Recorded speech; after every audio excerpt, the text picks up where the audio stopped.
जिले में 14 निकायों में इसमें मतदान चल रहा है और सभी 623 बूथों पर बड़े ही शांतिपूर्वक ढंग से मतदान लोग कर रहे हैं और कहीं भी कोई ऐसी विशेष बात उल्लेखनीय बात नहीं आई है, तो कहीं कोई दिक्कत नहीं है, समस्या नहीं है और सारी व्यवस्थाएं चाक चौबंद हैं। लोग आईडी लेकर के आ रहे हैं, वोट डाल रहे हैं। मेरा लोगों से आपके माध्यम से अनुरोध है कि लोग अधिक संख्या में आएँ, अपने वोट डालें, मतदान करें, इससे लोकतंत्र हमारा मजबूत होता है। यह भी अनुरोध है, मोबाइल घर पे छोड़ के आएँ, आईडी जरूर साथ लेके आएँ। धन्यवाद। आज मतदान की प्रोसेस में हमारा पूरे जनपद को 3 सुपर जोनों में बांटा गया है, जिसमें एडिशनल एसपी स्तर के अधिकारी लगाए गए हैं, जिसके सानिध्य में हमारे करीब 18 जोन और 49 सेक्टर बनाए गए हैं, जिसमें डिप्टी एसपी लेवल के अधिकारी हैं। टोटल 3000 के आसपास हमारा पुलिस बल इसमें लगा है, जिसमें करीब 5 कंपनी हमारी पीएसी इनको सहयोग के लिए लगी है। पूरे हमारे पुख्ता इंतजामात हैं। निष्पक्ष चुनाव कराने के लिए हम पूरी तरीके से सक्षम भी हैं और पूरी तरीके से इसको करेंगे भी। सर, संवेदनशील बूथ हैं, उनके लिए क्या व्यवस्था होगी? टोटल 69 हमारे संवेदनशील जो अति संवेदनशील जो सेंटर्स हैं, उसको हम लोगों ने अतिरिक्त बल दिया है। वहाँ पर हाफ सेक्शन पीएसी के साथ साथ अतिरिक्त बल दिया गया है और एक सब इंस्पेक्टर लेवल का अधिकारी को वहाँ पर इंचार्ज बनाया गया है।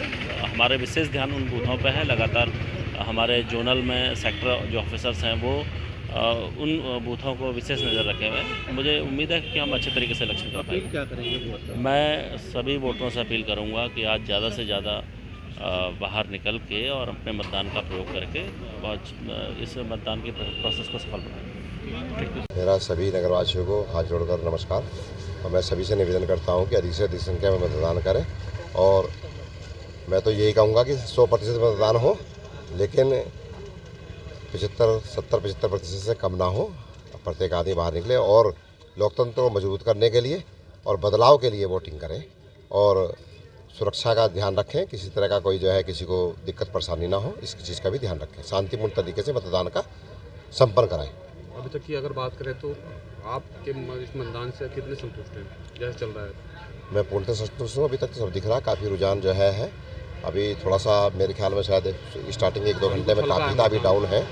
तो अब थोड़ा आधे घंटे बाद लोग निकलेंगे, 12 बजे से लोग निकलेंगे तो काफ़ी तेज़ होगा।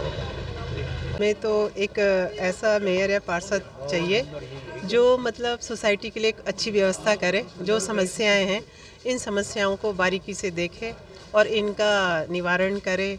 सोसाइटी में जाए, मतलब देखे कि कहाँ पर सफाई करवानी है, कहाँ पे जल की निकासी करवानी है, नालियाँ हैं। यहाँ पर बहुत सारा गोविंदपुरी में जो काम वैसे हुआ है पहले भी, लेकिन अभी थोड़ा सा जो कमी रह गई है, वो इसके निवारण के लिए मतलब अपना योगदान दें। तो हम चाहते हैं कि मतलब जो एक मेयर है और एक पार्षद पद पे एक अच्छे कार्य के कर्ता के रूप में अपना पद अपना बनाए रखें और हम ऐसे उसको कार्य उसमें अपना मतदान देना, अपना निर्णय स्वीकार करते हैं कि जो भी। क्या कुछ उम्मीदें हैं जो मेयर बनकर आएगा? क्या तुम्हारी उम्मीदें पूरी?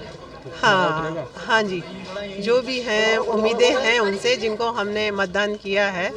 हम चाहते हैं कि वो हमारी उम्मीदों पे खरा उतरेंगे, क्योंकि उनका हमने जो पिछला कार्यकाल देखा है या उनके जो फैमिली का रहा है वो बहुत ही अच्छा रहा है। तो अब जनता उनको चाहती भी है, मतलब हर तरह से वो सोसाइटी में अपना योगदान भी करते हैं। तो हमें लगता है कि वो अपना जो कार्यकाल पे पूर्ण तरह से अपना पद पर सही तरह से अपना योगदान करेंगे और अपना कार्यकर्ता के रूप में सोसाइटी के लिए अपना योगदान ज़रूर देंगे। हमारा प्रत्याशी ऐसा होना चाहिए जो सर्वजन हिताय सर्वजन भयाय का, एक तरह से बोलें तो सब लोगों का उत्थान करें और हमारा जो हरिद्वार है इसको बहुत ज़्यादा डेवलपमेंट की तरफ लेके जाए। क्योंकि आज हम कहीं पे भी जाते हैं, हमारा हरिद्वार जो है वो एक विश्व पटल पर बहुत अच्छी पहचान रखता है, लेकिन उस हिसाब से डेवलपमेंट हमारे यहाँ पे नहीं है। अभी पिछले 7-8 साल से कुछ दिखने लगा है, फ्लाईओवर्स बनने लगे हैं, लेकिन एक जैसे हमारा हम बोलें काशी विश्वनाथ है या महाकाल है या हमारे बाकी जो कॉरिडोर बन रहे हैं, उस हिसाब से हमारे हरिद्वार का भी विकास होना चाहिए। बाकी अगर हम लोकल मुद्दों की बात करें तो क्योंकि हमारी जो एक लोकल की समस्या यह है कि जितने भी पर्व पावन आते हैं हम लोग घर में कैद हो जाते हैं। एक जल भराव की समस्या है, तो इस तरह के जो लोकल मुद्दे भी हैं और जो नेशनल लेवल के मुद्दे हैं, दोनों पे कार्य करें ताकि हमारे जो हरिद्वार वासी जो आगे बच्चों का भविष्य है वो अच्छा हो सके। पंकज जी, हरिद्वार में कॉरिडोर क्षेत्र जो है, जी, तो कॉरिडोर को क्या मानते हैं आप? किस तरह का कॉरिडोर? देखिए, विकास होना चाहिए, ये बात सच है, क्योंकि जिस हिसाब से आज अगर प्रयागराज में 44 करोड़ 40 लोग कह रहे हैं कि आएंगे स्नान करने, तो हमारे हरिद्वार में भी लगभग 10-15 करोड़ लोग तो आएंगे ही, है ना। तो उस हिसाब से हरिद्वार जो है छोटी सी जगह है, छोटे छोटे रास्ते हैं जिनका विकास होना चाहिए। हाँ, ये है कि किसी का उत्पीड़न नहीं होना चाहिए, कहीं ऐसा ना हो कि एक विकास के नाम पे जो है बिल्कुल उजाड़ दिया जाए। तो कुछ इस तरह से करा जाए कि जिसमें दोनों तरह से रहे कि आम जनता की भावना को भी कोई दिक्कत ना हो और विकास भी हो, है ना। कुछ ऐसा हो सकता है, एलिवेटेड रोड्स हैं या हमारी पोर्ट ट्रेन चलने वाली थी या हमारी रैपिड ट्रेन है, कुछ इस तरह से चलें या कुछ किया जाए कि गंगा पार का जो क्षेत्र है उसको डेवलप किया जाए ताकि हमारा दोनों जो पौराणिकता है वो भी बनी रहे और आधुनिकता को भी हम लोग अपनाएं। मेयर वो होना चाहिए जो पढ़ा लिखा हो, जो अपनी लोकेलिटी की, अपने एरिया की प्रॉब्लम्स को सॉल्व कर सके, उनकी बात सुन सके। ये नहीं कि इग्नोर कर रहे हैं, सिर्फ अपने पे मतलब खाली वोट चाहिए, बस उसके बाद भूल गए पब्लिक को। ऐसा मेयर होना चाहिए। विकास की अगर बात करें तो हरिद्वार जो है उत्तराखंड में मेन जिला है। हाँ जी। और यहीं पे जो सबसे बड़ी राजनीति धर्म को लेकर होती है, उसके लिए क्या कहेंगे? क्योंकि हरिद्वार राजनीति देखिए, दोनों अलग अलग प्लेटफॉर्म है। धर्म अपनी जगह, राजनीति अलग है। अगर दोनों चीज़ को मिक्स करके आप करेंगे तो ना राजनीति अच्छी से हो पाएगी, ना कोई धर्म को फॉलो कर पाएगा। तो मेरे हिसाब से अलग अलग प्रोफेशन होने चाहिए, अलग अलग काम होने चाहिए। जो धर्म वाले लोग हैं वो अपने धर्म का वो करें, जो राजनीति वाले लोग हैं वो अपनी राजनीति को ही फोकस पे करें। हाँ जी, मिक्स ना करें। राजनीति कर रहे हैं तो राजनीति करें, पब्लिक पे फोकस करें, अपने काम पे फोकस करें। धर्म एक अलग चीज़ है। पढ़ा लिखा मेयर होना चाहिए। हाँ जी, पढ़ा लिखा तो बिल्कुल होना चाहिए। पढ़ा लिखा होगा तो ही आगे देश बढ़ेगा, तभी समझेगा, वो प्रॉब्लम को सॉल्व करेगा। शिक्षित होना बहुत ज़रूरी है। और दूसरा जो है सबसे बड़ी जो आ रही है यहाँ की, कॉरिडोर को लेकर आ रही है। व्यापारी लोग जो थोड़ी सी नाराज़गी देखी जा रही है व्यापारियों की, कॉरिडोर को लेकर क्या चाहते हैं कि आप मेयर आए तो उससे कॉरिडोर बने, या उसका जो है थोड़ा सा जो मैप है उसमें थोड़ा वो होना चाहिए? कॉरिडोर तो देखिए नहीं बनना चाहिए। थोड़ा सा व्यापारियों को, व्यापारी की नाराज़गी तो नोटबंदी से भी हुई थी, GST से भी हुई थी, लेकिन व्यापारी भी परेशान है। क्या कर सकते हैं? ये तो नेता जब आगे पढ़े लिखे अपना चुनेगा तभी वो समझेगा ना इस चीज़ को कि हाँ जी। जो सबके हित का काम करे ऐसा प्रत्याशी होना चाहिए, जो गलियों को, सीवर को, इन सबको देखे, ऐसा प्रत्याशी होना चाहिए। हरिद्वार की अगर बात करें तो कॉरिडोर को लेकर जो है तमाम सवाल खड़े हो रहे हैं। देखो कि तमाम जो कुछ जो है स्नान पड़ते हैं, जन समस्याएं होती हैं लोकल लोगों को, उसके लिए क्या कहना चाहेंगे आप? देखो, कॉरिडोर तो बनेगा ही, चाहे कोई भी बने, BJP की सरकार है, कांग्रेस की है, लेकिन ये कॉरिडोर तो बनना है। कैसा कॉरिडोर चाहते हैं आप? कॉरिडोर से देखो हरिद्वार का बहुत विकास होगा, बहुत चीज़ें सही हो जाएंगी। देखो, और प्रयागराज वगैरह सब जगह देखो, सब जगह बन रहे हैं, तो यही क्यों पीछे रहेगा हरिद्वार? इसमें भी होना चाहिए। मतलब सरकार चाहे कोई भी हो, लेकिन कॉरिडोर बनना चाहिए। और तमाम स्नान जो करते हैं उसमें जो है जगह जगह हरिद्वार में जाम होती है। बिल्कुल। तो ये जो रास्ते खुलने चाहिए जी, तो कॉरिडोर बनेगा तो सारे रास्ते खुल जाएंगे। सारे रास्ते खुलेंगे, विकास के रास्ते खुलेंगे, बहुत चीज़ें होंगी हरिद्वार के अंदर, बहुत चीज़ें पूरी होंगी। नहीं, अभी जो है जो मेयर और बोर्ड बनेगा जी, तो वो प्रत्याशी कैसा होना चाहिए जो है, जो जन समस्याएं सुने, क्योंकि दोनों सरकारों के अब तक बोर्ड में जो आए हैं जी, और जो है लोगों की परेशानियां लेकिन आज भी जीवित हुए हैं। हाँ, नहीं, ठीक बात है आपकी, बिल्कुल सही बात है। देखो, जो भी मेयर बने, सरकार के हित में काम होने चाहिए, सारे पब्लिक के हित में काम होने चाहिए, ये सब चीज़ें देख के लगे। Thank you. देखिए, बहुत समझदारी से हम लोगों को चुनने की ज़रूरत है यहाँ पे, और कई सालों से जब से केंद्र में BJP की सरकार है तब से तो बहुत अच्छा ही हो रहा है, और हम लोगों को आगे भी कल्पना करनी चाहिए कि अच्छे लोगों को लाएं, चाहे वो किसी भी जाति, धर्म, देश, चिन्ह, जहाँ से भी आते हैं, अच्छे लोगों को आगे लाएं, है ना। और मेन अपना एम मत भूलें कि हम लोगों का एम क्या है इस धरती में। हमें प्रगति ही करनी है हर हाल में, और अच्छी प्रगति। धन्यवाद। हरिद्वार को लेकर जो है सबसे बड़ी समस्याएं जो है यात्रा सीजन को लेकर होती है, समुद्र की जाम लगते हैं, तो कॉरिडोर को लेकर जो मैप तैयार हुआ है उसके लिए क्या कुछ चाहिए? उसे पूर्ण तरीके से लागू होना चाहिए, पूर्ण तरीके से सरकार को पूर्ण रूप में आना चाहिए। अब इसे मजाक नहीं समझना चाहिए। अब आने वाला समय कुंभ का है, क्या करेंगे आप? इतना बड़ा प्रयागराज का मॉडल खड़ा हो गया, कितना बढ़िया योगी जी ने बना के दिया हुआ है, उसको क्या फॉलोअप कर पाएंगे?